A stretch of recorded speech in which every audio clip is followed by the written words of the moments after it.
નમસ્તે વિદ્યાર્થીઓ.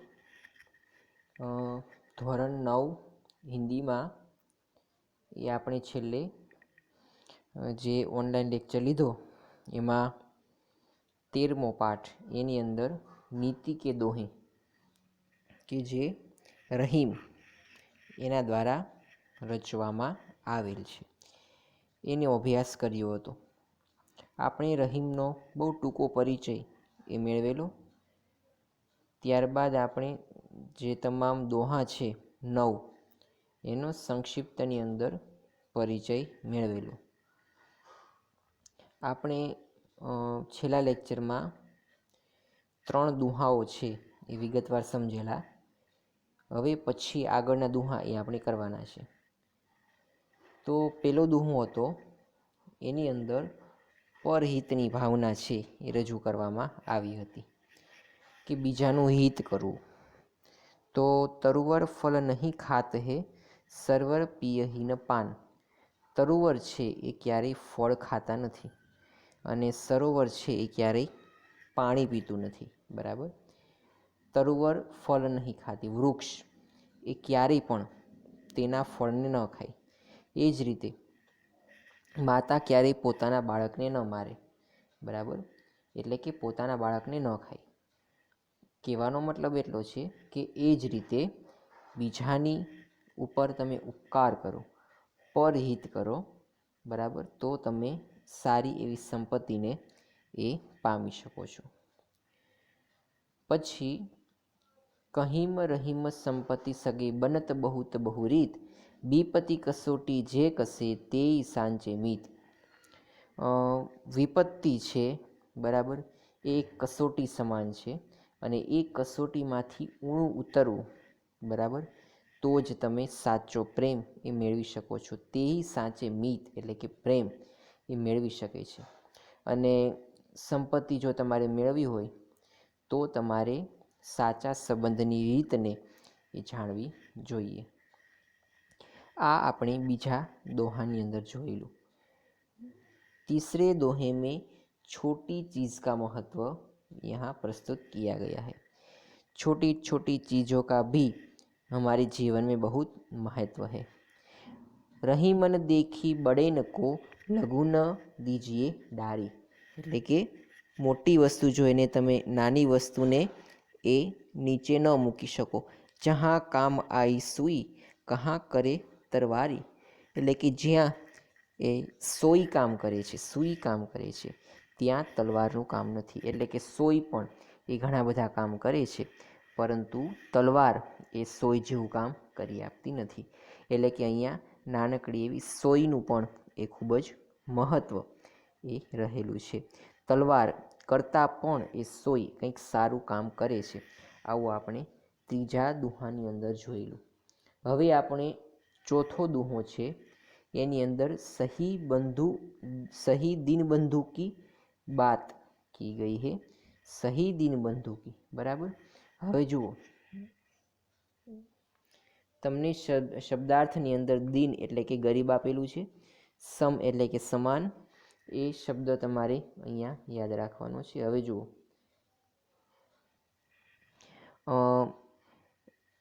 ચોથો દુહો આપણે ભણીએ છીએ.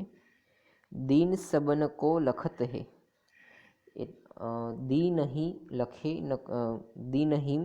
લખે ન કોઈ, જો રહીમ દીનહિ લખે દીનબંધુ સમ હોય. હવે જુઓ, દિવસ છે એટલે કે જે સમય છે, અહીંયા દિવસ એ સમયના સંદર્ભમાં જોવાનું છે. અહીંયા દિવસ છે એટલે કે સમય છે.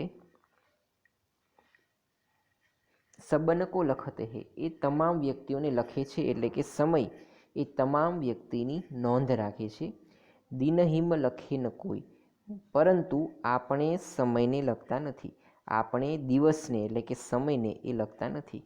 સમય એ આપણી કદર કરે છે, પરંતુ આપણે સમયની કદર કરતા નથી, એવું અહીંયા કહેલું છે. જો રહીમ દીનહિ લખે, પરંતુ રહીમ એવું જણાવે છે કે જો દીનહિ લખે એટલે કે દિવસને લખે અથવા તો સમયને લખે, દીનબંધુ સમ હોય, એ વ્યક્તિ દીનબંધુ સમાન હોય છે. બરાબર. સમયને અહીંયા મિત્ર બનાવવાની વાત કરી છે, સમયને એ મહત્ત્વ આપવાની અહીંયા વાત કરી છે. દિનબંધુ સમ હોય, જો તમે સમયની કદર કરશો તો તમારી સમય કદર કરશે. સમય તો આપણી કદર કરે જ છે, પરંતુ આપણે જ એવા અભાગ્યા છીએ કે આપણે સમયની કદર કરતા નથી. અને જો રહીમ તો એવું જણાવે છે કે જે વ્યક્તિ છે એ સમયની કદર કરશે એ દિનબંધુ સમાન હોય છે. તો આ હતો આપણો ચોથો દોહો કે જેની અંદર એ દિનબંધુતાનું મહત્ત્વ આપવામાં આવેલું છે. હવે આપણે પાંચમા દોહાની વાત કરવાની છે. पांचवें दोहे में कड़वे वचन बोलने वाले की स्थिति का वर्णन किया गया है। जो व्यक्ति को कटु बोलने की आदत है, जो हमेशा अपनी वाणी में कटाश रखते हैं अथवा तो कड़ू बोलते हैं, उसकी परिस्थिति कैसी होती है उसका वर्णन इस दोहे में किया गया है। खीरा को मुंह काटी के मलियत नौन लगाए। हवे जुओ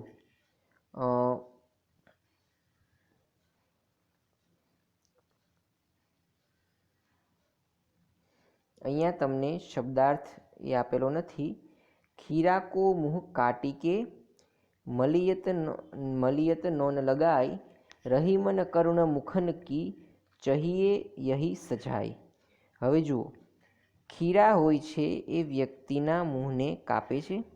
મલિયત નોન લગાય, મલિયતને એ લગાવી શકાતું નથી.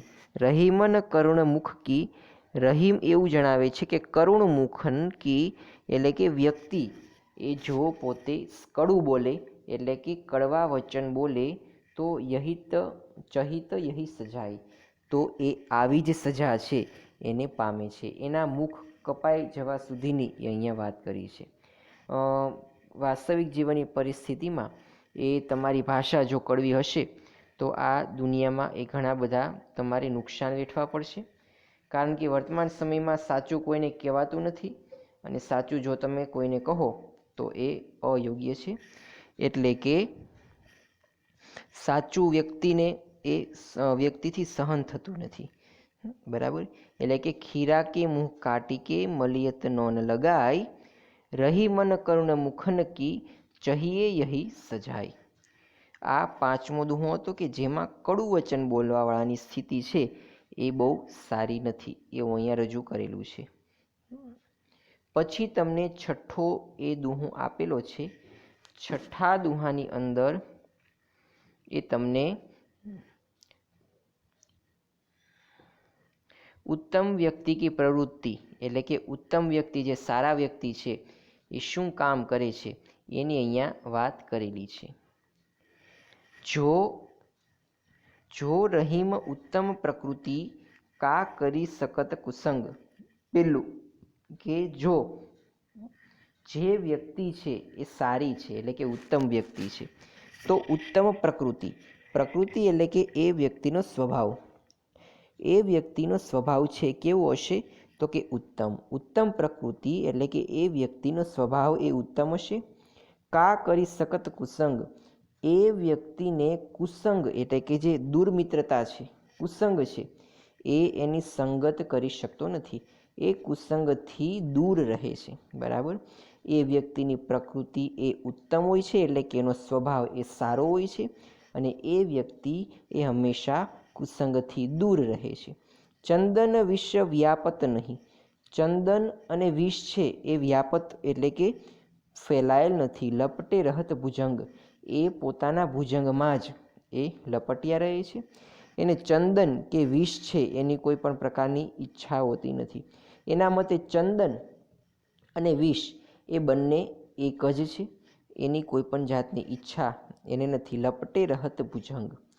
તો આ રીતે જે સારા વ્યક્તિ છે, બરાબર, ઉત્તમ વ્યક્તિ છે એ શું પ્રવૃત્તિ કરે છે, એ ચંદન અને વિષ એ બંને એના મતે સમાન છે અને પોતાના ભુજંગની અંદર જ એ લપટ્યા રહે છે અને કુસંગ છે એ એનું કશું પણ બગાડી શકતો નથી. તો આ રીતે આ દોહાની અંદર જે શ્રેષ્ઠ વ્યક્તિ છે, ઉત્તમ વ્યક્તિ છે એની અહીંયા ચર્ચા કરવામાં આવેલી છે. પછી આપેલું છે सातवें दोहे में बिगड़ी हुई बात को छोड़ देने की, જે વાત બગડેલી છે એ બગડેલી વાતને એ ભૂલાવાની અહીંયા વાત કરી છે. હવે જુઓ, ઘણી વખત આપણે એવું સાંભળતા હોઈએ છીએ કે આપણે ભવિષ્યનું વિચારવું જોઈએ, ભૂતકાળને ભૂલી જવો જોઈએ. તો એક બહુ સારા લેખક કે વ્યક્તિ એવું કહેલું છે કે તમે બહુ યાદ રાખો ને એ પણ તમને દુઃખી કરે છે. થોડી થોડી ભૂલવાની ટેવ એ તમારે રાખવી જોઈએ.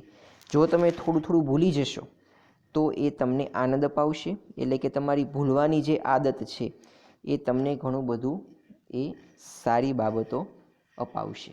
તો જો તમારે કોઈ વાત એ બગડેલી હોય અને એને તમે ભૂલી જાઓ તો એ તમારા માટે બહુ ફાયદાકારક રહેશે. એવું જ વર્ણન એ અહીંયા 7મા દુહાની અંદર કરવામાં આવેલું છે. બિગડી બાત બને નહીં, એટલે કે બગડેલી વાત છે એ ન બને. લાખ કરો કે ન કોઈ, બગડેલી બાત છે એટલે કે બગડેલી વાત છે એ ક્યારેય સુધરતી નથી. લાખ કરો કે ન કોઈ, લાખ પ્રયત્ન કરો છતાં પણ એ બગડેલી વાત છે એ સુધરી શકતી નથી. રહીમન બિગર દૂધ કો ભથેન માખન હોય, રહીમન બિગર દૂધ કો ભથેન માખન હોય, એટલે કે રહીમ એવું જણાવે છે કે બગડેલું દૂધ છે, બિગર દૂધ કો ભથેન માખન હોય, તો એની અંદર એ માખણ હોતું નથી. બરાબર, બગડેલા દૂધની અંદર માખણ હોતું નથી, એને તમારે વલોવવું પડે છે અને ગમે તેટલા પ્રયત્નો કરો તો બગડેલા દૂધમાંથી એ સારું માખણ બને નહીં. તો આ રીતે તમે લાખ પ્રયત્ન કરશો તો પણ એ બગડેલી વાત છે એ બરાબર એ સુધરી જવાની નથી. ઉત્તમ એ છે કે એ બગડેલી વાતને તમે ભૂલી જાઓ. તો આ રીતે 7મા દુહાની અંદર જે બગડેલી વાત છે એને ભૂલવાની એ અહીંયા ચર્ચા કરેલી છે. હવે આપણે વાત કરવાની છે 8મો દોહો. 8વેं दोहे में धैर्य का महत्व तथा अंतिम, હવે ધૈર્યનું મહત્વ એ 8મા દોહાની અંદર કરવામાં આવેલું છે કે ધૈર્ય તમે ધારણ કરો, ધીરજ ધારણ કરો તો તેનું પણ મહત્વ રહેલું છે. રહીમન વિપદા હું ભલી જો થોરે દિન હોય. બરાબર, વિપદા એટલે કે વિપત્તિ છે એ ભલે હોય પરંતુ જો થોરે દિન હોય એ થોડા દિવસો માટે હોય છે. હિત અનહિત યા જગત મેં જાની પરત સબ કોઈ, હિત અને અહિત છે એ આ જગતની અંદર કોઈ એ પારખી શકેલું નથી. બરાબર, કોઈ વ્યક્તિ હિત અને અહિતને અહીંયા જાની પરત સબ કોઈ, એ કોઈને પરત મળતું નથી. કહેવાનો મતલબ એટલો છે કે અહીંયા તમારે ધીરજ ધારણ કરો તો એનાથી તમને ઘણો બધો લાભ પ્રાપ્ત થાય છે. ધીરજની એ અહીંયા વાત કરવામાં આવી છે. રહીમન વિપદા હું ભલી જો થોરે દિન હોય, વિપદા તો આવે જ છે, વ્યક્તિના જીવનમાં મુશ્કેલી આવે જ છે, પરંતુ જો થોરે દિન હોય એ થોડા સમય માટે જ એ હોય છે. હિત અનહિત યા જગત મેં જાની પરત સબ કોઈ, હિત અને અહિત છે એ કોઈ પણ વ્યક્તિ એ જગતમાં તેને પારખી શકતું નથી.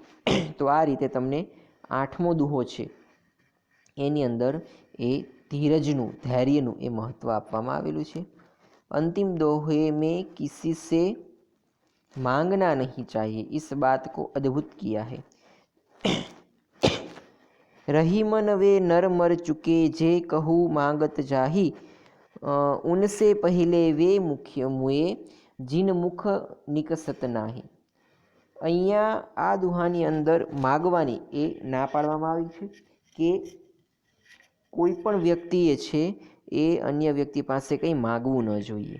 બરાબર, રહીમન વે નર મર ચૂકે જે કહું માગન જાહી, જે વ્યક્તિ એ અન્ય વ્યક્તિ પાસે કંઈક માગવા જાય છે એ વ્યક્તિ એ મરેલો છે, એટલે કે મૃત સમાન છે, મરી ચૂક્યો છે એવું રહીમ જણાવે છે.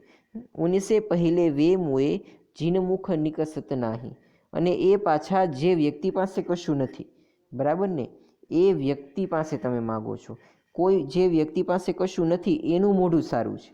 બરાબર ને, જે વ્યક્તિ પાસે કંઈ નથી તેનું મોઢું સારું છે, પણ જે વ્યક્તિ છે એની પાસે કંઈક છે અને તમે તેની પાસે માંગો એ વસ્તુ સારી નથી. એની અહીંયા આ દોહાની અંદર વાત કરવામાં આવી છે. તો વિદ્યાર્થી મિત્રો, આની સાથે આપણે તમામ આ જે આ પાઠ છે પૂરો કરીએ છીએ. આની પછીના લેક્ચરમાં આપણે આના સ્વાધ્યાયના પ્રશ્નોની ચર્ચા કરીશું. આજના તમારી હોમવર્કની અંદર જે દોહો 4, 5, 6, 7, 8 અને 9 આ તમામ તમારે એક વખત હોમવર્કમાં લખીને મોકલાવાના છે. તો આજનો લેક્ચર અહીંયા સુધી આપણે રાખીએ છીએ.